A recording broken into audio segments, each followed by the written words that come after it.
Bora lá, meu povo dos números, seguindo nossa aula de geometria plana.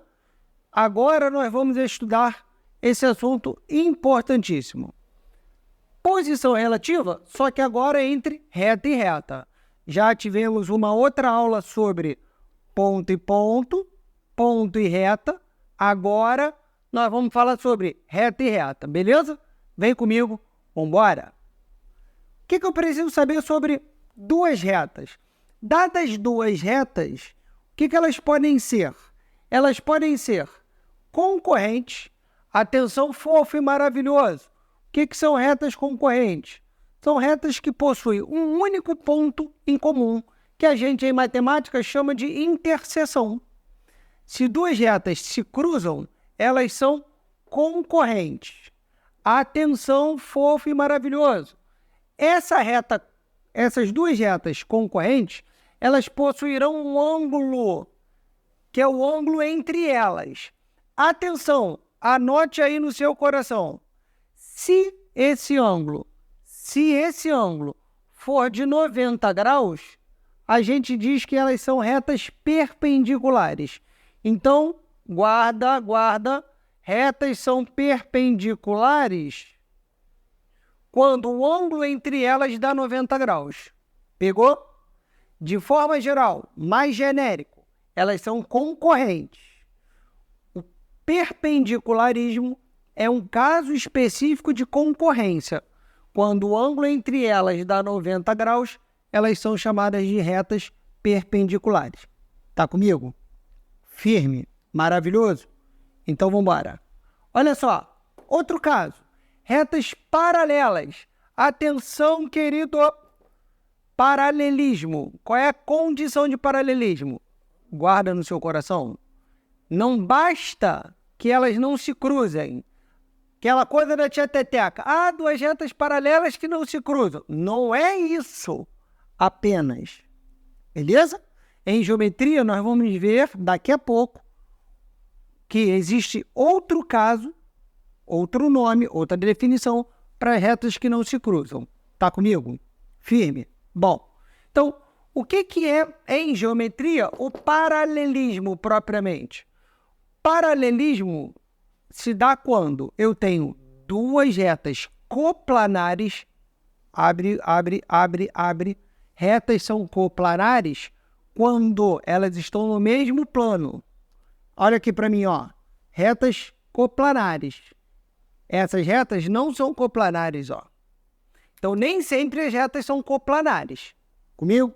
Então, duas retas são paralelas quando elas são coplanares. Olha o símbolo de paralelismo.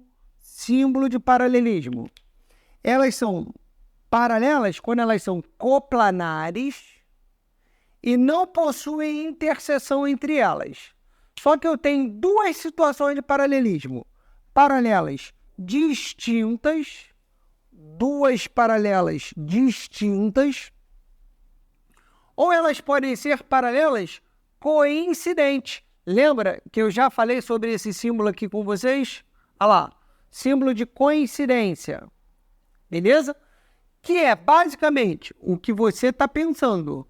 Duas retas são coincidentes, paralelas coincidentes, quando elas estão uma em cima da outra. Então, olha que maravilhoso. Duas retas paralelas distintas não possuem ponto de interseção. Paralelas coincidentes, infinitos pontos de interseção. Pegou? Outro caso, que é... Vou deixar aqui para você o carimbo, hein? Olha o carimbo de luxo.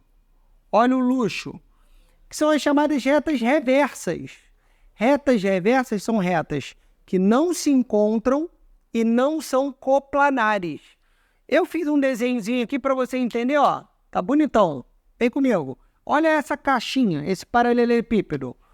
Observe essa reta R, que é a reta suporte dessa aresta.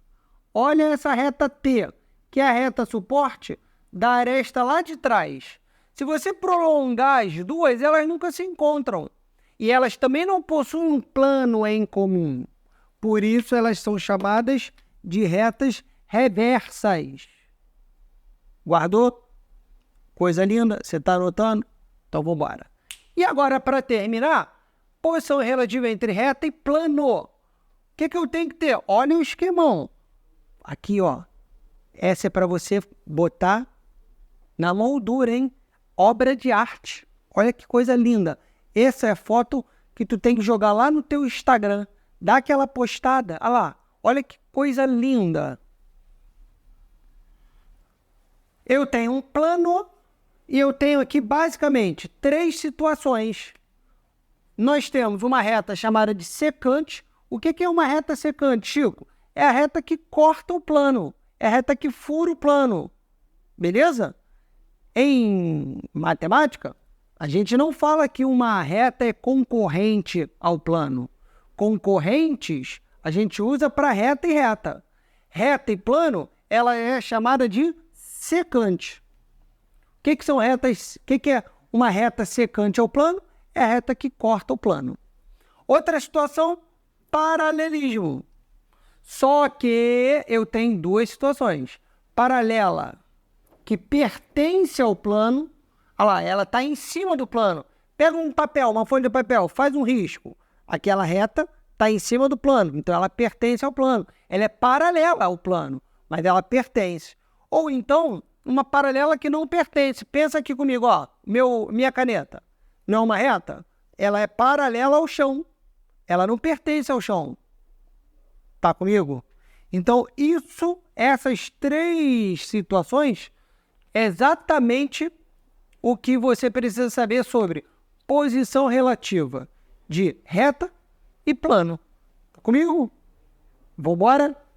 Assim eu encerro essa aula e já teremos uma aula falando sobre posição relativa de plano e plano. E aí, ó, é vapo.